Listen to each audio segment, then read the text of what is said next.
Well, hello, Canadian Campaholic here with a video log update. I say this in so many of my videos, but I really mean it. It's been a very, very long time since I posted anything to the channel, and some of my subscribers might be wondering where's he got to. It is now getting into about a week away from Christmas. Happy holidays, regardless of what you celebrate over the holiday season. I wish you all the very best. For those of us that are campaholics, though, this can be a pretty depressing time of year.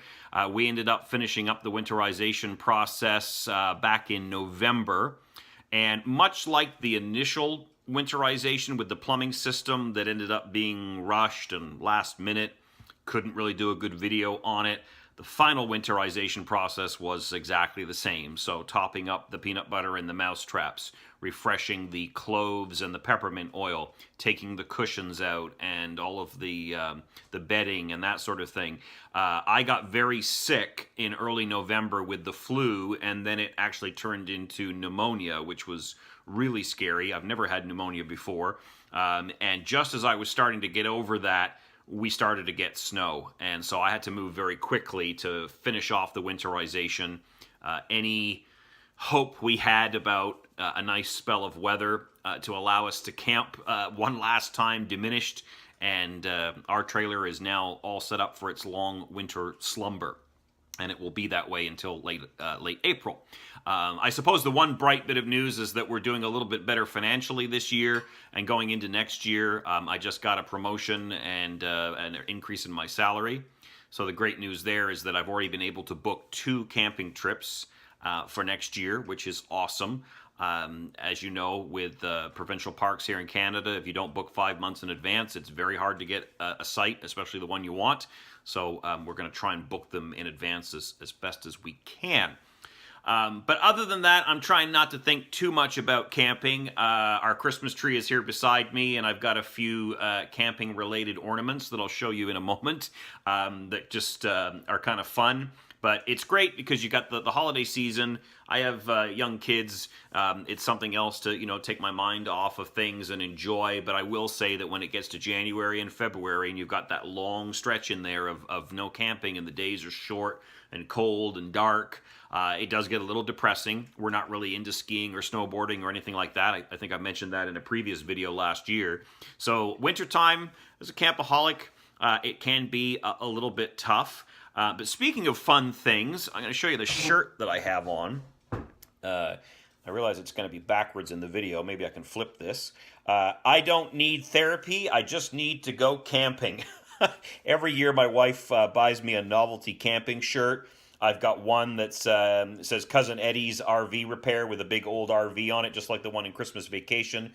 I've got another one that's my absolute favorite that has a tent with a guy's feet sticking out and it's raining, and it says a bad day camping is always better than a good day at work. Love the camping shirts. I've got another one that has a motorhome and it says RV there yet. So that's another camping-related thing that kind of keeps the mood and the spirits light. Over the course of the winter, I don't anticipate I'll be posting an awful lot of videos. I know that a lot of YouTubers will post stuff for the sake of posting, get that content out there, but really, I don't have much to talk about. I might talk about backing a trailer into a site. I meant to do that a couple of years ago with a Lego set that I got that was a car and a travel trailer, but my kids got their hands on it and destroyed it and lost half the pieces. But I thought I'd do a little video on best practices that I've learned for backing trailers into sites, because I know for a lot of people when they buy their first pop-up camper or their first travel trailer, backing into a site can be one of the most intimidating and nerve-wracking things. So if I can help calm those nerves a little bit, I certainly will. So maybe that's something we can do over the winter months. But like I said, we will not be camping until about late April. Around April 26th, so the channel will be a little quiet over the course of the winter season, but that's all par for the course where we live here. So before I say goodbye, I'm going to give you a quick look at some of the camping-related ornaments that we have, and I hope you have a great holiday season and a great winter season. I hope you're having a chance to prepare for the 2019 camping season already, but anyway, I digress. Let's go look at the tree. Okay, so the first ornament I want to show you is actually one that my wife made, and this is a tent trailer ornament that she made out of, it's got a crack down the middle of it, sadly, it dropped. But I want to say it's a dough made out of salt, I think. But this is Toby 1, our Palomino yearling tent trailer that we had originally. And that's a really nice little ornament that we keep safe, and we put it on the tree every year. So there's that one. The other ornament that I have that's camping related is this one here. This is an Airstream-esque travel trailer. This was given to me by my father-in-law and mother-in-law. They went to Digby, Nova Scotia. And it says home is where you hook up. And you got a little propane tank on the front with the tongue jack. And you got the nice little window there and the wreath. And that's a really cute little ornament as well. This is one that was very popular a couple of years ago. This came from Hallmark. This is a tent trailer where you actually put one of the Christmas light bulbs in the bottom of the trailer and it makes it glow. I remember on the pop-up portal, the year this came out, which I want to say was 2016, there was a lot of people sending pictures on the board saying, hey, look, we bought a new trailer. And it's so that's a real cute one. Absolutely love that. That's one of my favorites. And then last but not least, on the camping theme for the tree, not really a tent trailer or a pop-up camper, but a great camping one nonetheless. This is a lantern. This was from last year. So this was a 2017 Hallmark ornament. And we've got a little tent there, a little kettle, and a fire. And again, like the last one I showed you, the light goes up inside it.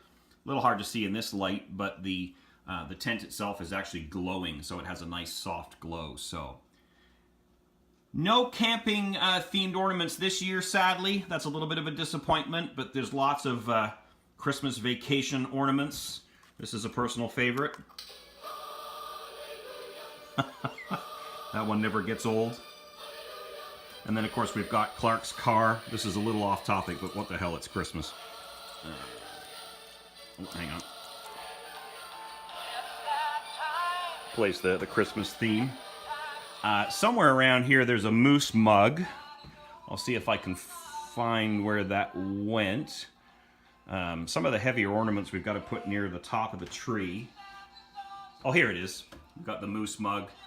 That one is sound activated, but Hallmark for a while was using actors that didn't sound anything like the real people in the movie to do voices, and this was one of them, so I don't really like the sound on that. They've now gone back and they've got actual sound clips. And then last but not least, the last one I'll show you, this is the house from A Christmas Story and Cleveland Street. And if we push the button on the side, it does light up. And actually, I don't think the phone's going to pick it up, but the leg lamp is in the window there. A little hard to see. But that, again, is not an authentic clip from the movie. That's an actor mimicking the voice. But anyway, I wish you all the very best for the holiday season, and I wish you a great 2019. And at that point, hopefully it'll be back to happy camping. We'll talk to you later.